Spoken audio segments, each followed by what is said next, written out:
Hello guys, my name is Richmond and welcome to LEC Rundown. This week, LEC Rundown is sponsored by the 5 stages of grief I'm going through thanks to Fnatic.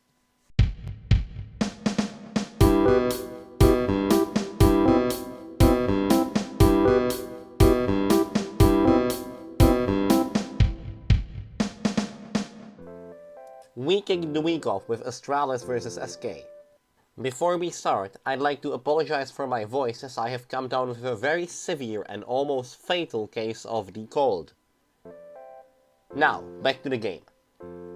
It feels like it was fucking opposite day at Astralis with the bot lane completely sprinting it, while Dior and 113 were actually playing okay for once, and Finn got a nice mild 7000 gold ahead on the gangplank. SK were very much in control in the early game, with Markun completely popping off on the Vi and Exakig having another beast of the game. But unfortunately for SK, the game ends by destroying the Nexus and not taking random fights until they inevitably go wrong. Inside Baron, no flash for Irrelevant. Here comes the rest of SK. There is a split off. It looks like there's a siege. Finn has been able to take down Surges, but it's at the cost of his life. Now all of a sudden, SK lost another. SK lost a third. The Baron is still available. Next was Excel vs Heretics. This was one of the best performances by the Excel roster over the whole split, with Heretics having to take a full 26 minutes to stomp them. Video tried his best to 1v9 this game, but Patrick and Targamas played like a lower bracket eliminated Hitpoint Masters bot lane and fed Jack Spectre out of his mind. I don't think I have ever seen even a solo queue player be 10,000 gold ahead on his lane, let alone in the fucking LEC. In G2 vs BDS, we got to see Grandpa Yankos cast his old team and do great. Now, if experience is anything to go off, he is going to fuck off to NA next year and be teamless the year after, just like Dwipo did. When it comes to the game itself, the G2 bot lane decided that they have something to prove. That something was the fact that they can indeed play from behind, contrary to popular belief. They decided the best way to prove this was by sprinting it down bot on level 3.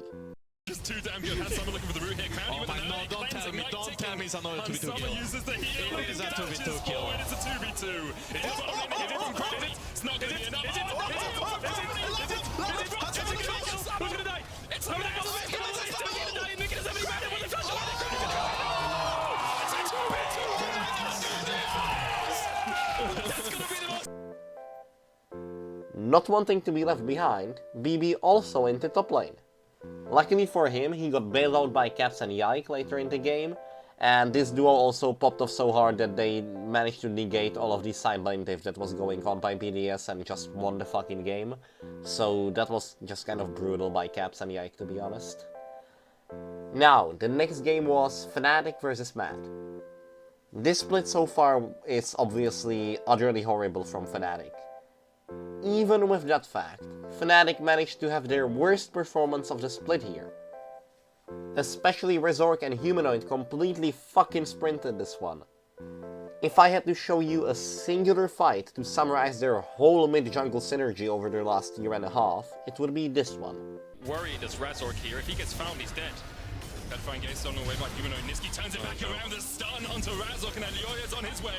He can't escape the miasma. Niski survives. Conquest stacking up as well as they turn onto Humanoid. He's dead as well. Niski healing up, and Humanoid nowhere to go. Another double for the Cassia.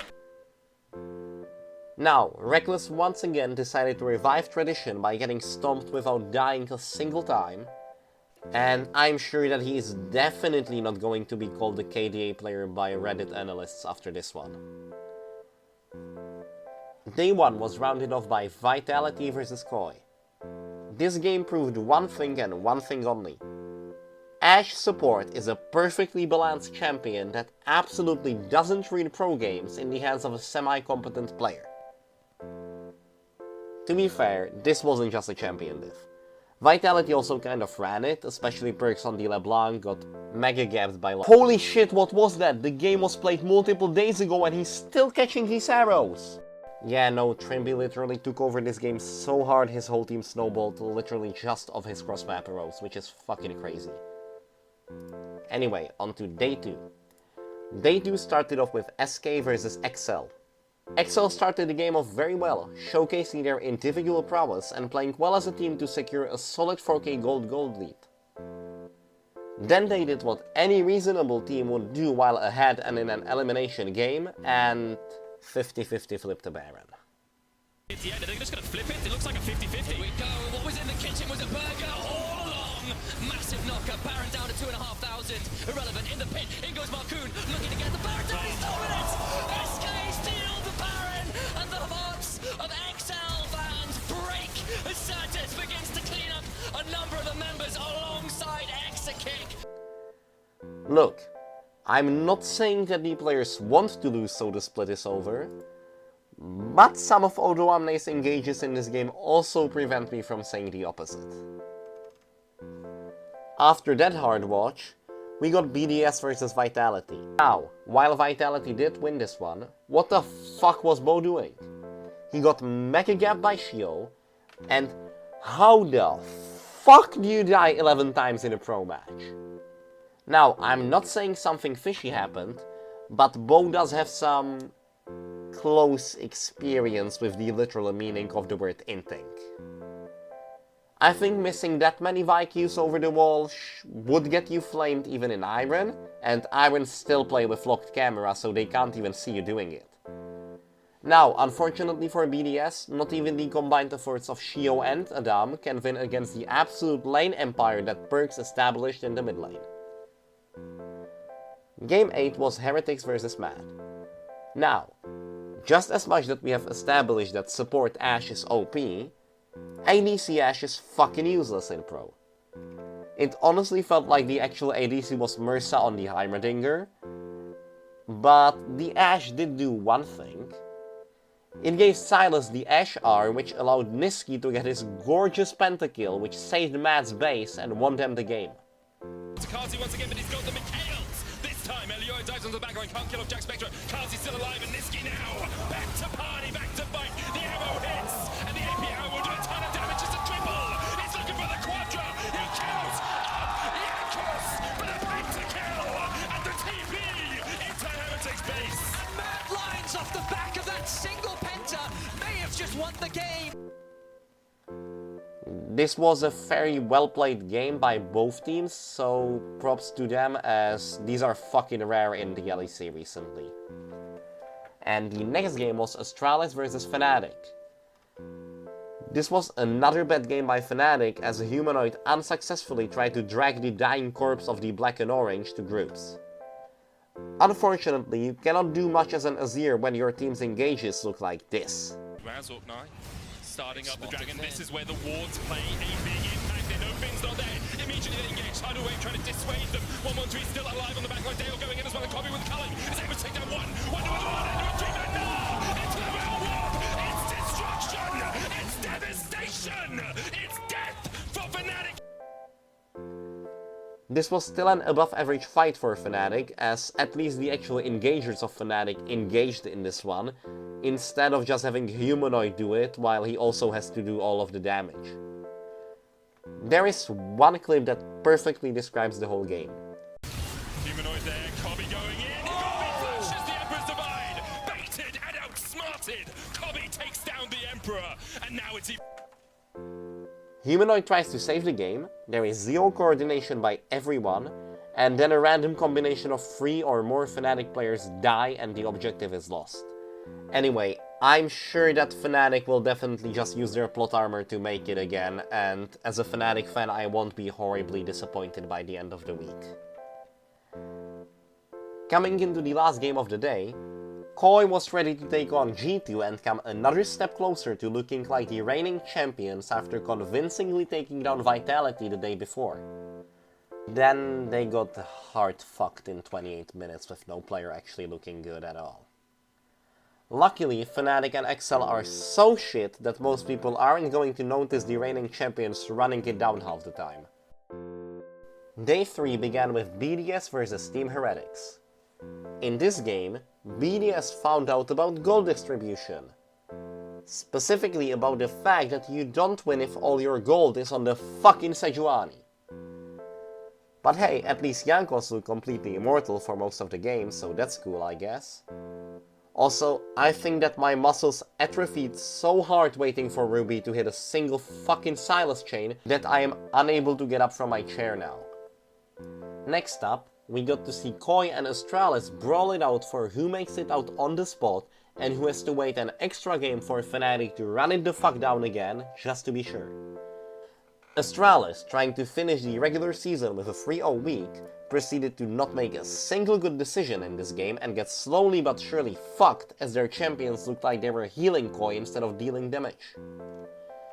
This contributed greatly to my happiness as I get to make fun of 113's Paper Sejuani and Dior's enemy support Yone after almost a full week of the two actually playing relatively decent.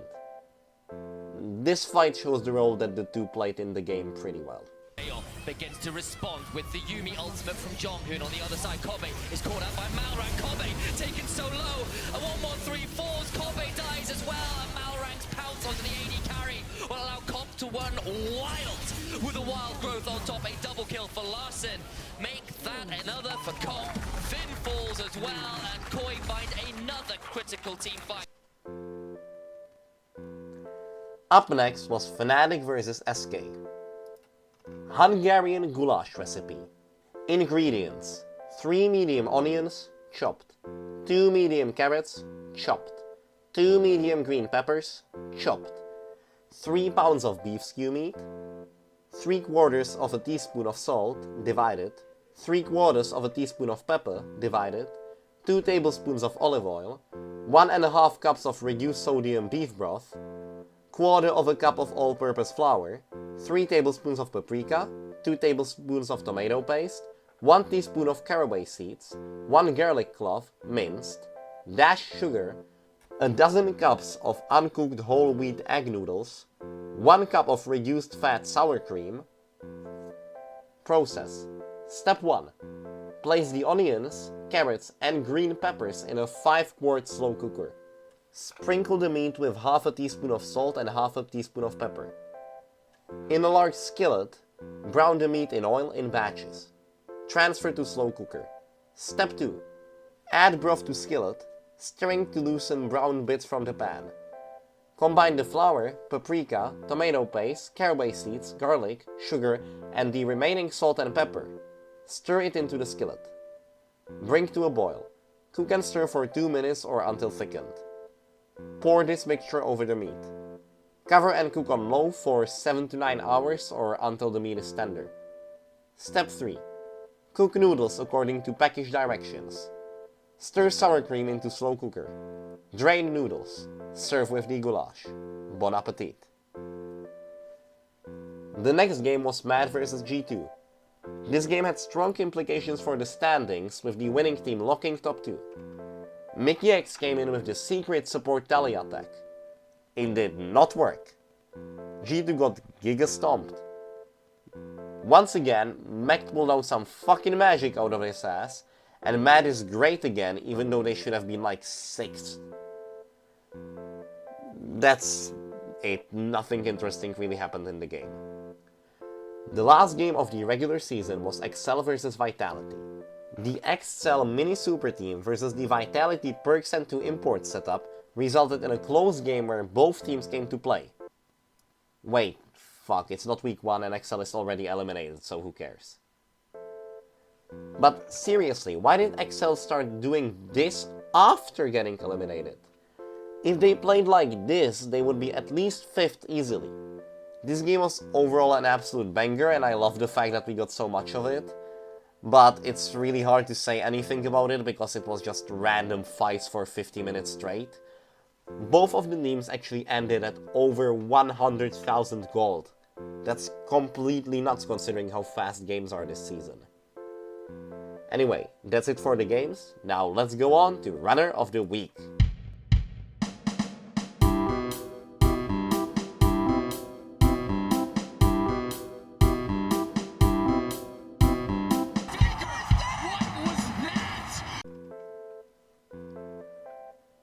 Before we start, I must once again say that I had to pick only 3 nominees, even though there were many horrible individual ints, especially by Fnatic players, so sorry if your favorite North American solo queue silver moment isn't here. This week's nominees are Wonder, for his professional teleport into death combo. Well, it's a 3-man. Okay, Humanoid, no flash. He has ult though. Steals away. Glacial Pit. Is this the outplay of the century? Miasma. Where's he gonna go, Cadril? No, it Where's is he not. gonna go? Wait, Niski's tanking, maybe, wouldn't it? Wait, what just happened? Did he drop aggro there for a second? He dropped aggro. Okay, Razor's here. You will not die alone. Onuamne, for willingly turning his Renekton into SK's luxury handbag. Patrick down for Certus, but as long as the relevant and Marcoon protect the Zeri. Odo goes in, but it's a last gasp, and that crocodile is boots once more. And Reckless, for panicking like a bronze player when caught out. But it's Reckless. Reckless has the flash. Chain of Corruption uses the flash blast. Cones rocks away. But the Realm Walk now there, and the Tidal Wave chasing him down, and Reckless is caught! And the winner is... Reckless. For that complete keyboard aneurysm. He had like 3 ways to survive that fight, and he decided to do none of them and blow his teammates away from the fight instead so they couldn't do anything. Once again, here is his run of the week. But it's Reckless. Reckless has the flash. Chain of Corruption uses the flash blast. Cones rocks away. But the Realm Walk now there, and the Tidal Wave chasing him down, and Reckless is caught! And here are your runner of the week standings. This is it for this week's LEC rundown, and I hope you join me next week for another 15 minutes of me saying wildly inaccurate shit for comedic value while not even being funny.